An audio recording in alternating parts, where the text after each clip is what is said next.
movement is medicine. I want to come here and give a really rosy, cheery picture of it all, but I just can't. It hasn't been good.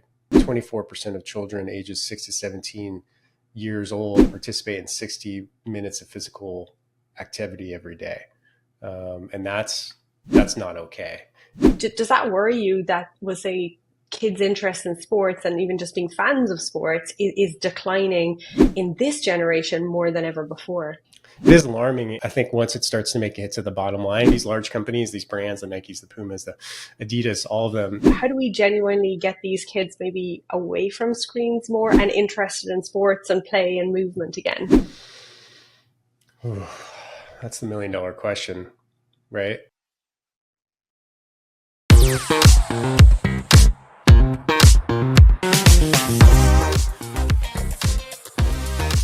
Before we start, thank you for all the DMs and great feedback on Kuul Conversations, which I love to hear, so keep it coming. And what would help us even more is if you choose to subscribe. It helps me to bring you more amazing guests and cool conversations. Now let's dive into the episode. Welcome to Kuul Conversations, Eric. Thank you, Claire. It's a pleasure to be here, and I appreciate the opportunity. I'm excited to dive into our conversation around kids, youth sport, kids movement. But I really wanted to start with acknowledging that the reason I wanted to have this conversation is that you were one of the first to cover where the future of the sports and fitness industry was going way back in 2017 with your own podcast, The Future of Fitness. And I recall you saying, I wanted to know where the puck was going, skate where the puck was going. And I'm curious, what's it been like for you following the puck? It's been really interesting. Well, it's that period of time over the last 7 years within the fitness industry. And, I had previously, before I started the podcast, I owned a couple gyms in California and sold those. And one of the reasons I started the podcast is I wanted to really start to educate myself on, well, what am I going to do next? What are the trends? How can I start to build a network? Because we are also rather nomadic. My wife and I we were moving around quite a bit, so I needed something I could do remotely as well. So it's been from 2017 to the date of this recording in 2024. So much has happened in fitness, health, and wellness. A pandemic that happened, right? We didn't see that coming, but Right. it sure did come, and that changed a lot of the landscape of how we do things. From the real surgence of at-home fitness, or the almost death of gyms, but now they're back very strong. And then kind of the need now for a shift in how people are looking at overall wellness, including mental wellness, activity, community, social wellness, all of these things. So it's been a very, very, probably the most interesting 7 years within the fitness industry and wellness industry that I've seen in my 20 something career of being, well, I guess you could go longer if you count my sports career, but it's been super interesting, very dynamic, a lot of challenges from an industry perspective, and a lot of shifts in the way that consumers look at their fitness, health, and wellness. So it's been fascinating. I don't think I could have picked a more interesting 7 years, ever, really. So yeah, it's been cool. It's really exciting. It's really a pivotal point, and you've been at the frontier of the changes and really examining it and having conversations with, the movers and shakers across the industry of sport and fitness and health. And I'm very curious with all these changes that you've seen, and particularly the pandemic. I think that really shifted in so many different spheres. When we look at youth sports, which tends to cross some of those spheres, like it crosses health, like you talk about wellness, even into education, and then and youth sports. How have you seen that shift, particularly in the recent years that we've had a lot of change? I don't have any direct statistics or anything like that to refer to, but I do believe that, I want to come here and give a really rosy, cheery picture of it all, but I just can't. It hasn't been good. When you look at, hear things in the United States and North America, I think, people, the lack of access to schools and sports and things like that that were more accessible pre-pandemic really have hurt. I mean, I was looking at statistics. I mean, 24% of children ages 6 to 17 years old participate in 60 minutes of physical activity every day, and that's not okay. And I think it's just a mix of technology. I think it's a mix of obviously we have a really big obesity problem, and metabolic health problem here in the United States. And I think as that generation is having kids, right, they're passing down the same habits and things like that. So it's just not.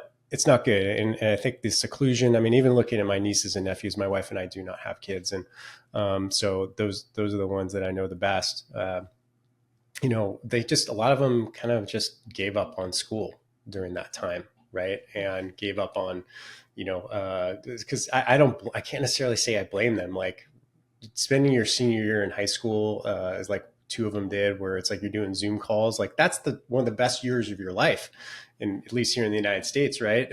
And you should be, engaging and doing a lot of different things that the schools provide. So it wasn't good. It really, kind of sucked the sense of community out of the experience for younger adults, and left them more isolated than ever. So not good, but it seems like, we do have some upward trends, some improving trends, I think. And of course, the advent of GLP-1s is probably one of the most significant things that, we'll see in our lifetime so far.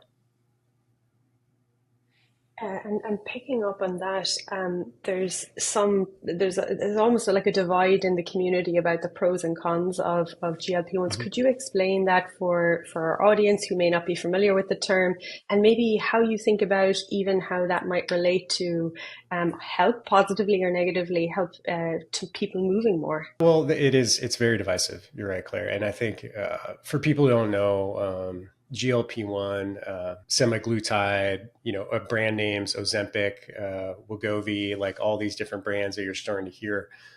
It's a peptide, first of all, so it's not even technically a pharmaceutical, but it is the end effect. The positive effects is that it really minimizes your appetite, so people just don't eat as much, right? And there's a lot of science coming out that it actually can minimize anything that you feel addicted to. So, it could be alcohol, it could be nicotine, could be, stress, like a lot of different things. It seems that it's really starting to, the research is starting to come out pretty strong on a lot of different benefits. On the downside, it's not just muscle, it's not just fat that it's burning, right? People are losing muscle mass. They're having a lot of digestive issues. There's a lot of, I don't call them side effects. I think they're just effects. So what we're seeing is this divide of like this kind of still very expensive, unless you have, a prescription for it from a doctor specifically for diabetes. But many of the people taking it are people just looking to lose 20 pounds, which isn't why it's here, right? So the fitness industry and the health and wellness industry and consumers have always been sold a lot of snake oil. They've been sold a lot of, magic pills that, you don't have to work hard. You just have to do this. So now that this magic pill is actually here and people are losing weight, right? And the fitness industry, a lot of people have two camps of like, well, there's no such thing as a magic pill, right? You got to do it the hard way. You still got to do, exercise. And there's another one to be like, listen, we're in a major crisis here. What we've tried to do over the last 30 years just simply hasn't worked. We're getting worse and worse and worse as far as health and obesity. So let's give it a shot. I think technically they're both right, because I think you're going to do this successfully. I think the drugs, I'm bullish on the drugs. I'm in favor of them right now, but I'm also, I'm not an expert on this from the science perspective. I talk to a lot of people who are, but I go back and forth every day. So the point is, like, we have this opportunity for a drug that's very powerful and undoubtedly works. Now, if the fitness and health and wellness industry can get on board and supply, like, what are the biggest problems, right? It's like people don't know how to eat proper nutrition, right? They don't know how to exercise and maintain muscle mass. Like all these things, like what industry is more perfectly set up to address all those things in the fitness industry. So if we can rise up, and a lot of companies are starting to see, how do we do medically, supervised GLP-1 programs where, we get them on the drug, but we also teach them the lifestyle and do all the other things that need to go and coincide with it to make it a long lasting change. Then I think we really have something that could be very special. But I was thinking about this the other day, Claire. Here's what tears me up is that the food industry has manipulated us for so long and made so much money, right? And now here comes the pharma industry to save the day on a problem that never should have existed in the first place. And they're going to make a ton of money, probably the most money ever. Like they're going to make trillions of dollars on this drug. So fundamentally that bothers me. But anyway, to your point is, yes, it's the divided opinion on it. I think it's always going to be a divided opinion on it. But undoubtedly, it could be a huge opportunity because it does work. And I think what I'm hearing is like there is no black and white answer here. It is a nuanced conversation, and like as you said, there are some downsides. There's a loss of muscle mass, and hearing a key point that you said there was that it's not a hack. It's not a magic panacea that we don't need to exercise anymore and we can eat whatever way we want. Right. And I know there's some research around that. When you stop taking the drug, you can actually then accelerate in terms of putting on weight again. So it's not, I think, a core piece probably is that, it's not magic, but there is opportunity if used right. And you've alluded to the different industries there and, lifestyle and, it still requires to maximally benefit from that, our bodies fundamentally can't be solved through chemicals or magic pills or potions. I often say, if exercise was a pill, that would be the richest industry, right? That would be the most amazing thing. But it's certainly a fascinating space. And particularly as we're seeing in the children's space, there's a rise in the number of kids that are overweight and obese. And one of the reasons, I suppose, we find that can be attributed blame for that is the screens, especially we might, kids today, they're Gen Alphas, the generation under 12 today, have grown up with these devices and that's all they've known. And many adults will turn to devices to keep their kids entertained. It's kind of like a digital pacifier of our times but here's the thing. How do we steer away from that? It's part of our lifestyle. It's part of our culture. But how do we genuinely get these kids maybe away from screens more and interested in sports and play and movement again? That's the $1 million question, right? Right. It's not going to get easier. Let's put it that way. Like, we're in one of the most fascinating times to be alive as a human due to the advent of artificial intelligence and what that's doing. Everything's going to become more immersive. Everything's going to become more personalized. Everything's going to become more.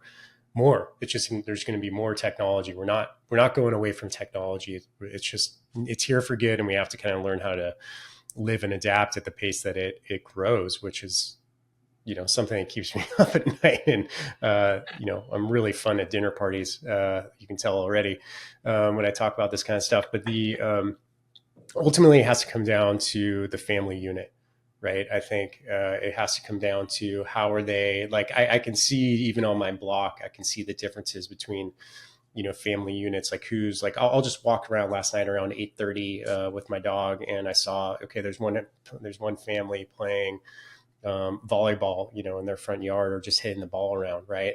And there's another family with a, 80,000 inch TV and they're all, kind of tucked into their house and they're doing that. So it's like, I think it comes down to the individual family unit and the values that happen. So it comes down to the parents, but you're right. It's like, so, nowadays, I was fortunate enough where, more of a classical upbringing. My mom didn't really work. She worked when she had her first two kids, but when I was born, my dad's practice was doing well. So it was like, it was just me. So it was more of a classical, American unit from like the 1950s, right? Dad went to work, mom stayed with the kid. I got to do a bunch of different stuff. Now you look at modern units, like both parents work, they're exhausted when they get home, just hand the kid an iPad, right? Pacify them, like I'm exhausted, you're exhausted. Like, so it's just this thing, it's a tough conundrum to be in. How do we get out of it? I think it's just got to be super localized. That's where the change makes is at a local level. and really hyper focused on the family units, and the communities and the schools. I think that the re-inclusion of physical education into schools would be an amazing place to start. I mean, I hated PE. I was an athlete and I hated PE in, grammar school and high school, or I didn't have to do it in high school, but I hated it, but I still did it. And I'm glad it was there. Right. It was pretty fun. I mean, I don't think, schools nowadays would allow people to play dodgeball. Cause probably had a couple of concussions, from back then, but I think that would be a really nice place to start if we could get that reincorporated into the school systems. That's a really great point. I think that's what we're seeing as well. I think a lot of our work is in the elementary school space. It's not a given, and back to 20 years ago, it was a different landscape in PE. And even though, like you alluded to, maybe it wasn't as fun. I had a similar experience when I was an athlete, but at least it was there. Yeah. And so when we look at kids today, and your point about the family unit is huge. It's where do kids get movement? It's within the school day or then at home in the family unit. And so those are really two key places. And one of the ones we could do a lot of influence in is in the school space, where we could provide more access to kids. So I think it's a really interesting point that kids need to be healthy, and, movements, play, physical education supports cognitive, academics, all of these things. Do you Yeah. think? Well, I mean, you know this, Claire. It's like, you take care of your physical body and everything follows. It's really hard to focus. If you're tired, you're sick, brain fog. It's really your energy, your depression, anxiety. All that follows when the physical body is not working well. It's not getting the work it needs, because we are built to work, right? That's the body. So I think that's really, yeah. If I could pinpoint one position, I had resources and time to put behind it, I would go exactly what you're talking about, is the elementary school PE programs, and really urging kids to, and almost, sadly making it mandatory as part of the course. Right. Now, our education systems here could definitely use a major overhaul, and how we approach things. But that's a conversation for another time. But I do think PE in schools is tremendous opportunity. Is it?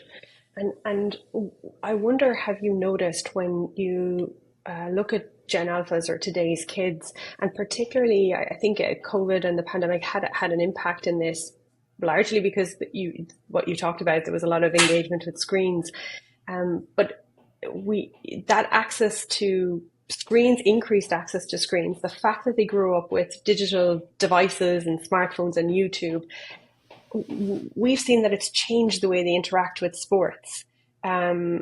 And I suppose they haven't had the same opportunities to play sports because we had a shutdown for a while, or attend games, or even talk about sports with their friends as maybe our generation did. And so it's then probably not as surprising when we see some of the latest stats showing that sports is a low priority for most kids today. Does that worry you, that was a kids' interest in sports and even just being fans of sports is declining in this generation more than ever before? Yeah, it is concerning. I mean, I started competitive sports when I was like 5. I didn't stop really for 30, 25 years, 30 years, more than that maybe. And so it is alarming. I think here's one thing that's really interesting. I mean, it's not quite sports, but why I think there is some positivity here, it comes in a strange way. It's so American, is that the amount of viable candidates for the U.S. military, due to the conditioning of our youth, 18 and above, is the pool is very small now. So now you have the government's attention, right? It's like, oh, wait, military is potentially impacted by this. We need to start implementing some programs or taking a closer look at this. So I think, if you start, and where do, like, a lot of people in the military generally start in athletics, right? Like, that's really, I mean, if you look at the history of athletics, that's why athletics started, is because it was training for war. So I think if you start to look at, that problem from the top down, like, okay, now we have this problem. The government's going to get on board. They're going to see the problem. And then, so what happens? Then we start integrating, hopefully more PE back into schools, more, incentives for kids to do sports, things like that. So I think that's one hopeful aspect of it. But, it's still going to come from ultimately, like we talked about, the family unit is like, are they involved in sports? Do they like sports? Right. But, I think we've seen so many different iterations of technology over the years. I mean, when I was young, I very clearly remember the first Nintendo coming out, and I got to play Super Mario Brothers. I got to play all these really fun Legend of Zelda. Like probably people younger than me are like, Yeah. "What's this dude talking about?" But there was a lot of concerns then. It was like, well, my mom like, look at Eric. He's just sitting for hours with his friends playing video games, right? But then we would shut it off. They would be like, that's enough. And then we go out and we play. So that was kind of the start of it. So I guess I've seen that whole technology thing come across, and I'm not too sure what to do about it. That's the problem. But I think it does concern me that people aren't into sports as much, not playing sports as much. That's so interesting that you say that. At a Cool Play, we've taken the approach similar to what you're saying. Like, their technology is like part of part of the way we live today, and we've seen it as, can you leverage it? So it's part of their lives. So we use technology or screens to engage the kids and meet them where they're at, and then we take them off the screens. So it's almost like, I suppose, blending digital with reality. And we found that it's interesting with these Gen Alphas because they're actually quite adept because they've grown up with the screens, and they are quite interested in being off the screen more so than ourselves. Well, at least I can only speak for myself. When I get on, I'm easily in a doom scroll before I know it. But these kids, and particularly post-COVID, crave face-to-face connections and that experience. And so what we found in our work is, if we meet them with a screen and create the experience with a screen initially, that takes them off the screen into real world. It really engages, and recently we have some results that are just about to be published, that we found that the cohort of kids, which is the majority, 60+% of kids who aren't interested in traditional sports, we had 90% of those kids engaged and interested and playing through movement and play through Cool Play. And Amazing. even more interestingly, 30% of those kids were open to their interest in sports and more traditional sports, or just sports in general. So that's a shift in their perception of sports by meeting them where they're at. And then we had up to 5% joining actual sports teams. And this was in a very short period of time.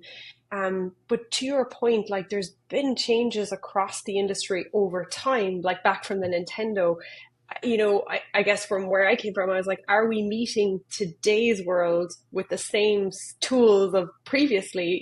And so that's what we've been trying to do, is can we meet kids where they are today? I think it's really interesting. And I can't remember which guest I had on.